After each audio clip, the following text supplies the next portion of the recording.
Welcome back to Inside City Hall. We are turning our attention now to public housing as plans for demolition and then reconstruction at the Fulton and Elliott-Chelsea houses will resume after a court lifted a 4-month-long stay on the project last week. 18 public housing buildings with more than 2,000 apartments will be replaced by 6 taller buildings, and more than 3,000 new mixed-unit apartments will be added to the campuses, including about 1,000 that are permanently affordable apartments. Current residents are guaranteed apartments in the new buildings, but not all of the tenants are happy, and some have tried to halt the project by suing. This week, a state appellate court ruled that the project may proceed. Joining me now to talk about where things stand and much more is Lisa Bova-Hiatt. She's the CEO of the city's housing authority. Welcome back to the program. Always good to see you. Great to see you as well. So now the court that lifted the temporary injunction acknowledged that the process is going to be inconvenient, but that the harm would not be irreparable. What steps are you taking to deal with tenants' fears, especially the seniors, that they might be moved out of their homes and kind of left waiting indefinitely for new apartments? You know, change is very, very hard. Our team was out at the site on Friday. There's actually a lot of excitement, which was really great to hear. And we have a tremendous amount of resident engagement. As you know, 96% of the tenants will stay in their buildings.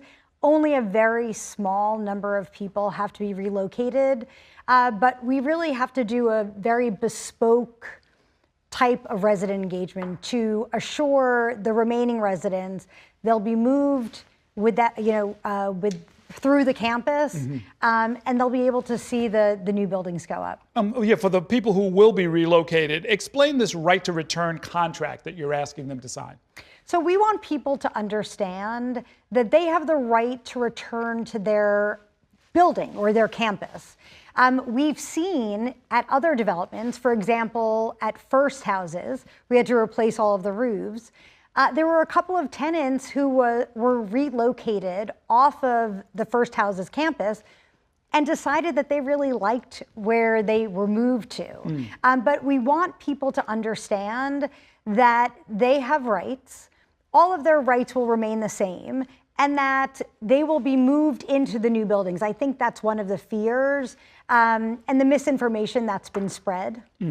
How many of the developments, aside from this one, are in the process of deciding whether to adopt the PACT or RAD model, these public-private partnerships?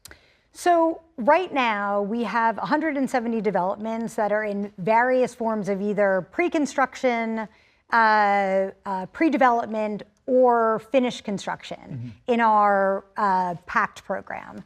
In our trust program, and the trust is where people have the ability to vote on whether to stay Section 9, to convert to the trust, or convert through the PACT program. We currently have 1,776 units that are converting through the trust. So we really have a lot of balls in the air. And as you know, with our aging infrastructure, we have to make sure we are using every tool in our toolbox to preserve affordable housing as we know it in New York City. I asked in part because I know you are busy. You're running this gigantic operation. You've got some others that are in transition. But best case scenario for Fulton and Chelsea Elliott, when can tenants expect to move into their new apartments?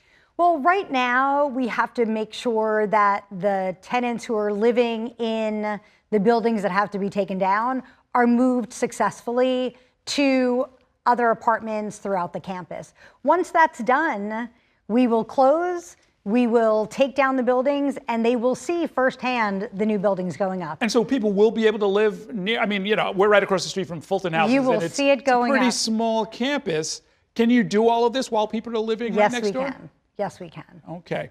Let me switch topics. A story in the City Reporter says that serious paperwork screw-ups resulted in private management companies incorrectly telling hundreds of tenants that they'd been cut off from federal rent subsidies, that their vouchers were no good, or that they had to pay market rent. Some people were looking at bills of, in the tens of thousands of dollars. Paperwork mistake that had to be corrected. How did that happen? So that article had a lot of misinformation. I think 2 issues were conflated. So thank you so much for asking, because it's great to be able to clear the record. There was a scanning and printing issue that affected a very small number of our voucher holders. They were told that they were at risk of losing their Section 8 subsidy. No one lost their Section 8 subsidy.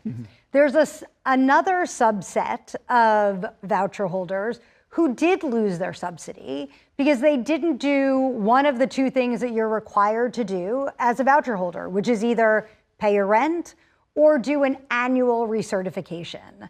So those people, and we did an audit, we went through all of the paperwork and confirmed that those individuals were rightfully terminated. I see. So there won't be a repeat of that? Did you get to the bottom of it with the management companies that had the scanning problem? Well, it wasn't the management companies. It was NYCHA that had a scanning issue. And our IT department is working overtime. As you know, we are the largest Section 8 administrator. It was a small number of letters that went out. Obviously, we always do a post-mortem to make sure that these things don't happen again. But we are confident that the individuals who did have their subsidy terminated were terminated for a valid reason. Got it. And when it comes to whether you're doing it internally or in partnership with some of these management companies, are evictions actually happening, and at what rate in NYCHA housing? So as you know, our goal as a public housing authority is to keep people housed. And our private sector partners also want to keep people housed, because when you evict somebody, you're not getting subsidy, you're not getting rent for the apartment. We have lower than the city's average eviction rate. It's like 0.3%.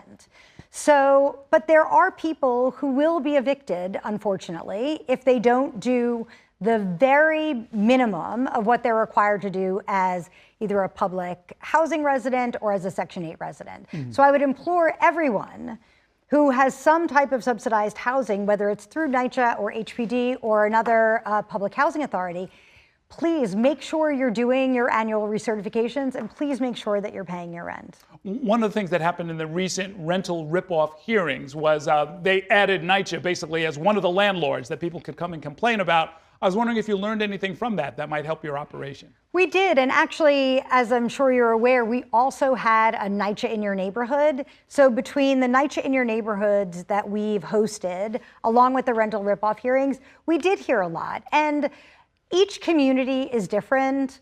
NYCHA has so many developments across the city. We have high rises, we have low rises, we have brownstones, we have, developments in transportation deserts, we have developments right across the street. So making sure that we're meeting our residents where they are, whether it's through our own coordination, our hearings, or whether it's through the rental ripoff hearings, we really have learned quite a bit. Something I heard from a viewer in our last minute, and I know you hear this all the time, is that we keep hearing that there are thousands and thousands of vacant units somewhere within NYCHA housing, and that number has gone up in recent years. What is your answer to that? People, it usually comes forward with the suggestion that they could house more people if they really wanted to. So our goal is to house people. What we did in 2022 was decide that when we were moving people into apartments, that we would make sure that the apartments were lead-free, asbestos-safe, and mold-free. That takes time. And as you know, remediation of lead is one of the elements of the HUD agreement.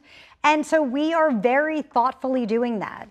Last year, we turned over 4,000 apartments, but the balance of moving people in off of our waiting list versus transfers then create another vacancy. So we are determined. We thankfully received a lot of money from the administration to focus on vacant unit readiness, and it's one of the things that is high on our list. Okay, we will be watching. The Fulton houses are right across the street, and so we will be watching as the project proceeds. Thanks so much for coming by. Great Thank you for having me.